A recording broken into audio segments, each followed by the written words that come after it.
走路还疼吗？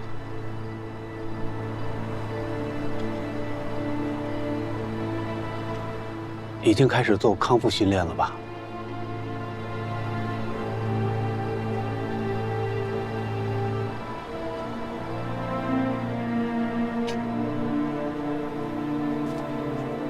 我想跟你说一句话。如果你真的觉得我伤害了你，我真诚地跟你说一句，对不起。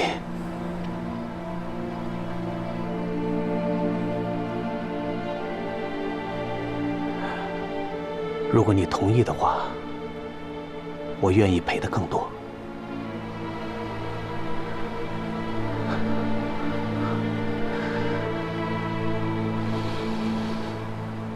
让法律判决吧。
本院认为，本案中原告未能提供充足的证据证明与被告发生性行为违背其自身意愿，但能够提供充分的证据证明被告违背原告意愿，以言语、文字、肢体行为等方式对原告实施性骚扰，构成对原告人格权的侵犯，并对原告造成精神上的损害，应当承担相应的民事责任。本案系民法典实行前的法律事实引起的民事纠纷案件，适用当时法律和司法解释。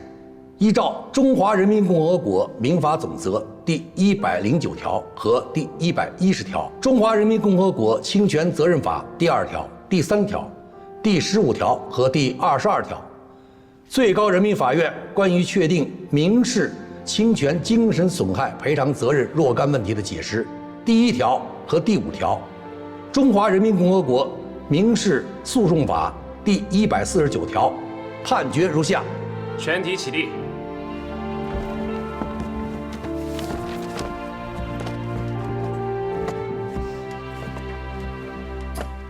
1、判令被告判决结果生效之日起15日内向原告当面以口头或书面方式赔礼道歉。2、判令被告在判决结果生效之日起15日内赔偿原告精神损失赔偿金人民币1元。本案的案件受理费人民币500元由被告承担。如不服本判决，可在判决书送达之日起15日内，通过本院递交上诉状，并按照对方当事人的人数提交副本。上诉于燕州市中级人民法院宣读完毕。全体坐下。现在我宣布闭庭。合议庭退庭。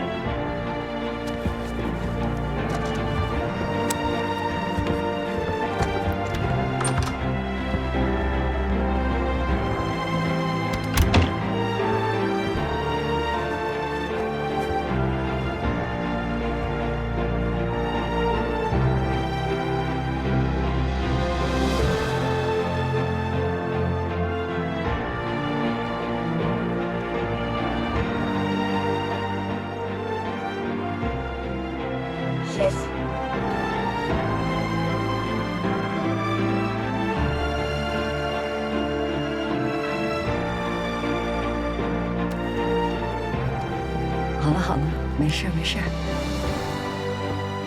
看看判决书。